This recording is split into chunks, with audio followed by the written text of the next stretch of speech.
औज़ुबिल्लाहिमिनश्शैतानिर्रजीम बिस्मिल्लाहिर्रहमानिर्रहीम। Welcome back to free maths YouTube channel. उम्मीद है आप लोग सब खैरियत से होंगे। तो आज हम इस वीडियो लेक्चर में 18.7 जो कि लास्ट एक्सरसाइज है 10 क्लास की बुक, उसको सॉल्व करेंगे। तो अगर आपने मेरे यूट्यूब चैनल फ्री मैथ्स को अभी तक सब्सक्राइब नहीं किया तो प्लीज़ आप क्या करें, इस चैनल को लाइक और सब्सक्राइब करें।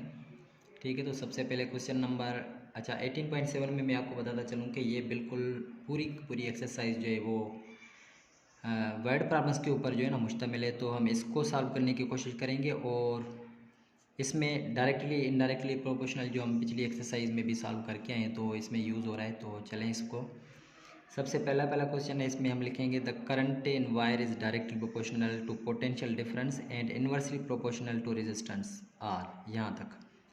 तो अकॉर्डिंग टू कंडीशन में यहाँ पे लिखूँगा कि करंट जो है वो आई है। ठीक है, आपको पता है कि आई करंट वो जो है डायरेक्टली प्रोपोर्शनल किसके है, पोटेंशियल डिफरेंस को हम वी से ज़ाहिर करते हैं। ठीक है, इसमें करेगा डायरेक्टली है, लेकिन इन्वर्सली प्रोपोर्शनल किसके है, रेजिस्टेंस के। तो इन्वर्सली आपको पता है कि हम नीचे लिखते हैं ऐसे, सही है। तो जब मैं इसको यहाँ से लिखूँगा तो ये हो जाएगा आई इज इक्वल टू एक कांस्टेंट ऑफ प्रोपोर्शनलिटी आ जाएगा और ये वी अपान में ये हो जाएगा आर। इसमें करें अगर आपके पास आई इज इक्वल टू 6 है एम्पेयर और आपके पास क्या है V इज इक्वल टू जो है 220 वोल्ट है and R is equal to 5 ohm, इसका मतलब कि R इज इक्वल टू 5 मिला हुआ है। तो आप क्या फाइंड करें, I फाइंड करें। इसका मतलब कि यहाँ से पहले I फाइंड करने के लिए मैं यहाँ पे क्या करूँगा कि K की वैल्यू फाइंड आउट करूँगा। तो K की वैल्यू फाइंड करने के लिए हम क्या करेंगे, इसमें वैल्यूज़ पुट कर देंगे, सही है। तो चलें वैल्यूज़ इसमें पुट कर लेते हैं। तो I कितना है 6 है, तो मैं यहाँ पे लिख दूँगा 6 is equal to K same. V कितना है आपके पास 220 है और डिवाइडेड बाय R है, तो R कितना है आपके पास देखें 5 है। 5 इस तरफ जाकर क्या हो जाएगा, मल्टीप्लाई हो जाएगा। ठीक है, तो ये हो जाएगा 30, या यहाँ पे आप एक टेबल लगा दें और फिर उसको जाकर मल्टीप्लाई करवा दें। ठीक है, तब भी आप कर सकते हैं इसे। 5 का टेबल एक टाइम, यहाँ से 5 का कितनी बार लग जाएगा 4 टाइम, और यहाँ से कितनी बार लग जाएगा फिर से 4 टाइम, 44 टाइम्स। तो यहाँ से अगर के की वैल्यू फाइंड आउट करना चाहे तो 44 यहाँ के साथ मल्टीप्लाई इस तरफ जाकर डिवाइड करेगा। तो ये हो जाएगा K is equal to 6 divided by 44। चलिए इसको और सिंप्लीफाई कर दें, 2 का टेबल लगा दें 3 टाइम्स, यहाँ पे 2 टाइम्स, इसका मतलब ये हो गया 3 अपान में 22 हो गया। चलिए ये तो के की वैल्यू फाइंड हो गई। अब कह रहे हैं कि वी आप फाइंड करें, सॉरी आई फाइंड करना है। तो चलें यहाँ से फिर आई फाइंड करना है। अगर आपके पास V जो है वो आपके पास 180 वोल्ट मिले हुए हैं और R जो है वो आपके पास कितने ओम्स हैं, ये 8 ओम्स हैं। ठीक है, तो अब यहाँ पे क्या करेंगे, हम इसी फार्मूले में पुट कर देंगे और I फाइंड करेंगे। तो चलें I is equal to find करना है। K की वैल्यू क्या है 3 अपान 22 है, तो 3 अपान में 22 मल्टीप्लाई V की वैल्यू क्या है देखें 180 और डिवाइडेड बाय R है, तो R कितना है आपके पास 8 है। तो जब इसमें वैल्यूज़ पुट कर ली हमने तो अब आपके पास ये जो आई की वैल्यू मिल जाएगी। चलें इसको सिंप्लीफाई कर दें, टेबल नहीं लग रहे तो डायरेक्ट इसको 3 18 ज़ा 54 हो जाएगा और 0 दे दें इसको और डिवाइडेड बाय इसको अब मल्टीप्लाई करा दें तो ये 176 हो जाएगा। तो अब आई की वैल्यू आपके पास क्या मिल जाएगी देखें, इसमें हो जाएगा ये 3.068 हो जाएगा और आर क्या है आपके पास करंट है, तो इसका मतलब कि एम्पेयर्स। ठीक है, ये आपके पास इसका फर्स्ट का आंसर आ गया। तो देखिए कितना आसान है, यहाँ पे सिर्फ आपको क्वेश्चन बड़ा दिखाई दे रहा है लेकिन इसको सॉल्व करने में बहुत ही क्या है कि आसानी है। चलिए अब इसी का क्वेश्चन नंबर 2 सॉल्व करते हैं। तो क्वेश्चन नंबर 2 में भी कुछ इसी तरीके से आपके पास कंडीशन है। तो मैं क्वेश्चन देखें कि लिखा हुआ intensity of light measured in foot candles varies inversely with square of distance from light source. इसमें करें कि जो इंटेंसिटी है, सही है, अकॉर्डिंग टू कंडीशन में यहाँ पे लिख दूँ कि इंटेंसिटी, यहाँ पे लिख देता हूँ इंटेंसिटी, वो क्या वेरी कर रही है देखें डायरेक्टली नहीं इन्वर्सली। इसका मतलब कि इन्वर्सली किसके, square of distance from, square of distance करेंगे इसका मतलब कि इन्वर्सली है तो ये हो जाएगा 1 अपान में, और स्क्वायर ऑफ डिस्टेंस का मतलब कि ये, सही है। हम पीछे भी एक एक्सरसाइज ऐसी सॉल्व करके आए, तो ये हो जाएगा इंटेंसिटी, सही है, intensity sorry is equal to K देंगे और ये नीचे आपका हो जाएगा ये डी स्क्वायर हो जाएगा। चले हो गया।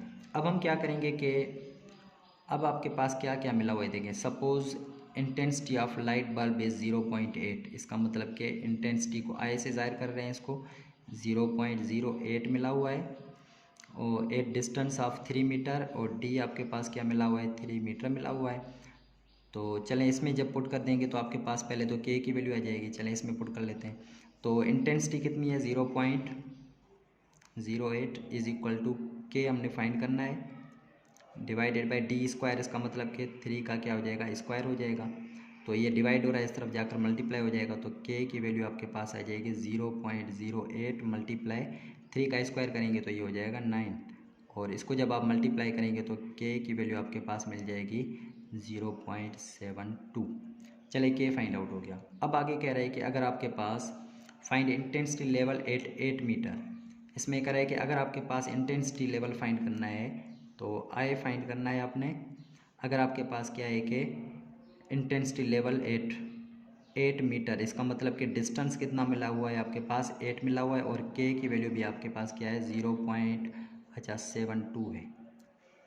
चलिए इसमें वैल्यूज़ पुट कर देते हैं, और कुछ भी नहीं करना हमने। तो अब यहाँ से आई फाइंड करना है हमने, तो आई इज़ इक्वल टू, ऊपर क्या लिखा हुआ है के, तो के की वैल्यू रख दें इसमें 0.72 डिवाइडेड बाई डी स्क्वायर। इसका मतलब कि 8 का स्क्वायर हो जाएगा। तो जब इसको सॉल्व करेंगे 0.72 डिवाइडेड बाई 8 × 64 हो जाएगा। तो अब आपके पास ये जो आई आ जाएगा वो आपके पास कुछ जो तकरीबन आ जाएगा, वो आपके पास आ जाएगा 0. और ये इसमें 0.1125, और ये क्या है आपका, कह रहा है कि फुट कैंडल्स। इसका मतलब है कि आपका जो आंसर आ जाएगा वो आ जाएगा कैंडल्स में आ जाएगा। ठीक है, तो ये क्वेश्चन नंबर 2 भी यहाँ तक सॉल्व हो गया। देखिए कितना आसान था। तो इसी तरीके से हम क्वेश्चन नंबर 3 को सॉल्व करेंगे।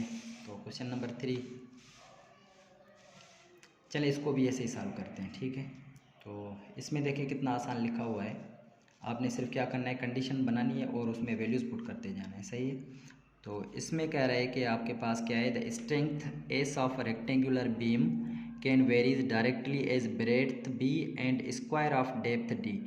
इसमें कह रहा है कि जो ब्रेड्थ है और रेक्टेंगल की और जो डेप्थ है डी, ये दोनों वेरीज कर रही है बीम के हिसाब से, जो कि स्ट्रेंथ ऑफ एस, ठीक है, एस है, इसके हिसाब से क्या कर रही है, डायरेक्टली। इसका मतलब कि मैं अकॉर्डिंग टू कंडीशन लिख सकता हूँ कि अकॉर्डिंग टू कंडीशन एस जो वेरी कर रहा है वो किसके हिसाब से कर रहा है, ब्रेड्थ, ठीक है, directly breadth and square of depth. इसका मतलब कि स्क्वायर ऐसे लिखेंगे। तो चलिए इसमें हम अगर इसकी वैल्यू इक्वेशन बना देंगे तो ये कांस्टेंट ऑफ प्रोपोर्शनलिटी को हटाकर ये कांस्टेंट और इज इक्वल टू दे देंगे, is equal to B D square. फिर क्या है कि if a beam 9 centimetre wide, इसका मतलब ये हुआ कि वाइड का मतलब है कि यार यहाँ पे हम लिखेंगे b इज इक्वल टू कितना मिला हुआ है, 9 सेंटीमीटर, और उसके बाद फिर डिस्टेंस कितना मिला हुआ है आपके पास, देखें, and deep with support 1200 pound. इसका मतलब ये हुआ कि डीप कितना है आपका, 12 सेंटीमीटर। ठीक है, तो सॉरी, इसमें जो हम लिखेंगे b आपके पास है और d जो आपके पास है वो 12 है, और सपोर्ट कितना है, सपोर्ट का मतलब कि एस आपके पास कितना मिला हुआ है, 1200 पाउंड मिला हुआ है। तो चलिए इसमें वैल्यूज़ पुट कर दें। तो एस कितना है आपके पास, 1200 इज इक्वल टू के क्या है आपके पास फाइंड करना है, बी क्या है आपके पास 9 है, और डी का स्क्वायर है, इसका मतलब कि 12 का स्क्वायर। चले तो यहाँ से के की वैल्यू फाइंड करना चाह रहे हैं, तो ये सब मल्टीप्लाई यहाँ उस तरफ जाकर डिवाइड करेगा, तो ये हो जाएगा 1200 और डिवाइडेड बाय, अच्छा इसको हम क्या करेंगे कि 12 का स्क्वायर कर देंगे तो 144 हो जाएगा। ये मल्टीप्लाई हो रहा है, इस तरफ आकर डिवाइड करेगा, और ये 9 भी मल्टीप्लाई कर रहा है, इस तरफ आकर ये डिवाइड करेगा। इसका मतलब ये हुआ कि आपके पास ये जो आंसर आ जाएगा वो आपके पास आ जाएगा 0.925 आ जाएगा। तो ये आपके पास के की वैल्यू मिली है। अब इस के के साथ आपके पास दूसरा देखें क्या है, कह रहे हैं कि what weight a beam of 12 centimetre wide and 9 centimetre deep will support. अब सपोर्ट हमने क्या करनी है कि फाइंड करनी है। अब इसमें एस क्या है फाइंड करना है, और फिर आपने क्या है कि बी जो है वो आपके पास कितना मिला हुआ, ब्रेड्थ 12 है, और उसके बाद फिर वाइड कितना है कि वाइड जब आपके पास डी जो है वो आपके पास क्या है, डीप वो है 9, ठीक है, और के की वैल्यू आपके पास क्या है, 0.925 है। चलें इसमें वैल्यूज़ पुट कर दें ऊपर वाले फार्मूले में। तो सपोर्ट फाइंड करना है, के की वैल्यू क्या है 0.925 रख दें, और बी का मतलब 12 और डी का स्क्वायर मतलब कि 9 का होल स्क्वायर। तो ये एस इज इक्वल टू कितना मिल जाएगा आपके पास, ये हो जाएगा 0.925 और ये 12 सेम, और इसका जब स्क्वायर करेंगे तो कितना हो जाएगा 81 हो जाएगा। जब इसको हम सॉल्व करेंगे पूरे के तो आपके पास क्या मिल जाएगा, ये 899.1 जो कि किसके इक्विवेलेंट है, ये है इक्विवेलेंट 900 पाउंड्स के, क्योंकि सपोर्ट क्या है पाउंड्स में शो कर रहा है। तो यहाँ तक आपके पास इसका क्वेश्चन नंबर 3 भी सॉल्व हो गया। ऐसे ही चलें क्वेश्चन नंबर 4 को सॉल्व करते हैं। देखिए ये रिलेटेड जो फिज़िक्स हैं, ठीक है, तो फिज़िक्स के हिसाब से ये सॉल्व होंगे, लेकिन यहाँ मैथ में भी दे दिए इन्होंने, तो चलें कोई बात नहीं, हमने तो सॉल्व करने हैं इसको।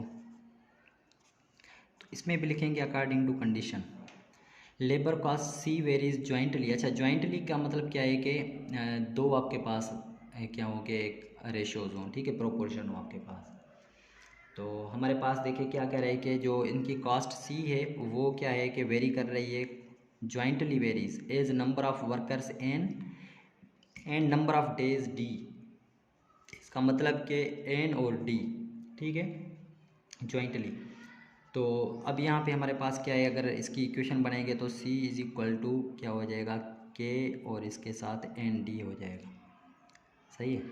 तो if the cost of 100 workers, इसका मतलब ये हुआ कि कॉस्ट आपके पास क्या मिला हुआ है, सी इज इक्वल टू क्या मिला हुआ है 100, सॉरी ये 100 वर्कर्स हैं, ठीक है, फॉर 15 डेज इज़ 9000। यहाँ पे आपके पास कास्ट कितनी है 9000 है, सही है। तो अब आपके पास नंबर ऑफ़ वर्कर्स कितने हैं 100 एन है, तो डेज़ कितने हैं आपके पास, डी जो है आपके पास वो 15 है, देखें इसमें मिला हुआ है, और ये वर्कर्स हैं एन। तो के सबसे पहले फाइंड करेंगे, तो अब के की इक्वेशन कौन सी बन जाएगी, मैं यहाँ से बना लेता हूँ कि के के साथ जो मल्टीप्लाई और इस तरह जाकर डिवाइड हो जाएंगे, तो ये हो जाएंगे सी अपान में एन और ये डी। तो चलिए के फाइंड कर लें पहले। के क्या है आपके पास सेम, सी कितना है आपके पास देखिए 9000 और divided by N D, N क्या है आपके पास 100 और डी कितना है 15 है। तो यहाँ से 2 0 कैंसिल आउट, यहाँ से 2 0 कैंसिल आउट, 15 का टेबल यहाँ पे 1 टाइम लग जाएगा और यहाँ से आपको 6 टाइम्स लग जाएगा। इसका मतलब कि के की वैल्यू आपके पास क्या मिल गई है 6 मिल गई, ठीक है। अब हम क्या फाइंड करेंगे आगे कि अगर आपके पास कह रहा है कि फाइंड लेबर कॉस्ट ऑफ 300, इसका मतलब कि 300 वर्कर्स, इसका मतलब n इज इक्वल टू 300 मिला हुआ है फॉर 20 डेज, इसका मतलब कि डेज आपके पास 20 मिले हुए हैं और के आपके पास 6 मिला हुआ है। तो इसमें कह रहा है फाइंड लेबर्स, इसका मतलब कॉस्ट ऑफ लेबर्स, इसका मतलब सी हमने क्या करना है कि फाइंड करना है। तो चले सी इज इक्वल टू क्या लिखा हुआ है, के की वैल्यू 6 यहाँ पे रखेंगे, फिर एन की वैल्यू क्या है 300 है, और फिर डी है तो डी कितने हैं आपके पास, डी की वैल्यू 20 है। जब आप इन सब को मल्टीप्लाई करेंगे तो आपके पास जो कास्ट मिल जाएगी वो तकरीबन कितनी मिल जाएगी आपके पास 30, अच्छा 2 6 12, 12 3 36 और ये कितने हो जाएंगे 1000 हो जाएंगे, ठीक है।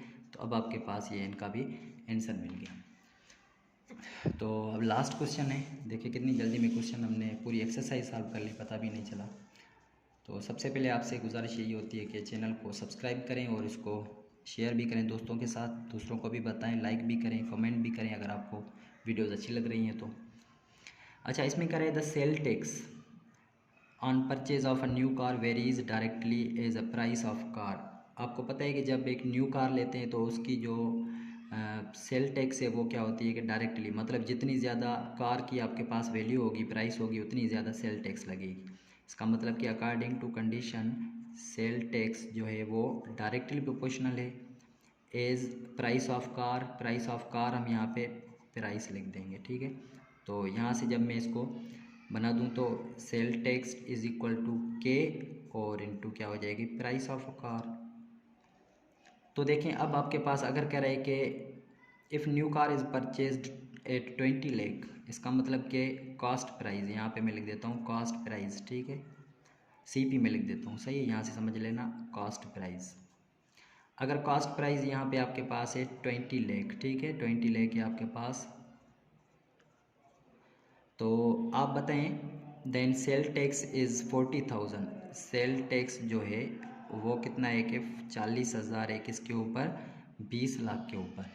तो सबसे पहले ये वैल्यूज़ आप इसमें पुट कर दें, के की वैल्यू फाइंड आउट कर ले। तो ये के यहाँ पे रहेगा same, is equal to sale tax कितना है 40,000 है, और ये प्राइस कॉस्ट प्राइस यहाँ आकर डिवाइड कर देगा। कॉस्ट प्राइस कितना है ये देखें 20 लाख है, सही है यहाँ से।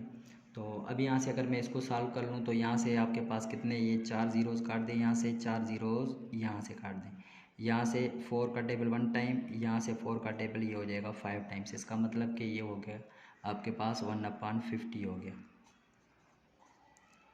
चलिए इसको पॉइंट्स में सॉल्व नहीं करते, इसको ऐसे ही रखना है। अब अगर कह रहा है कि how much sale tax is charge if new car is prized at 28 lakh, अगर कॉस्ट प्राइस अगर कार की क्या है 28 लाख है, तो अब आप यहाँ से फाइंड करें कि इसका सेल टैक्स कितना होगा। तो सेल टैक्स आपने फाइंड करना है, के की वैल्यू आपके पास क्या है 1/50 है। तो चले इसमें बिना देर के फार्मूले में पुट कर देते हैं। सेल टैक्स आपके पास फाइंड करना है, तो ये सेम इज़ इक्वल टू के क्या है 1/50 है, और यहाँ से मैं रख दूँगा कॉस्ट प्राइस कितनी है आपके पास 28 लाख है। तो यहाँ से 1 ज़ीरो काट दें, यहाँ से 1 ज़ीरो, 5 का टेबल यहाँ से लगा देंगे। इसको सॉल्व करेंगे तो सेल टैक्स जो मिलेगा आपके पास वो जो बनेगा कुछ तकरीबन 56,000 बन जाएगा आपके पास, ठीक है। तो अब आपके पास ये इसका आंसर आ गया, और हमने यहाँ पे एक कंप्लीट जो है ना चैप्टर कर लिया है यहाँ तक, ठीक है। चैप्टर जो है वो आपका कौन सा हमने कंप्लीट किया है, चैप्टर नंबर 18 जो है वो आपका क्या हो गया, कंप्लीटेड हो गया, ठीक है।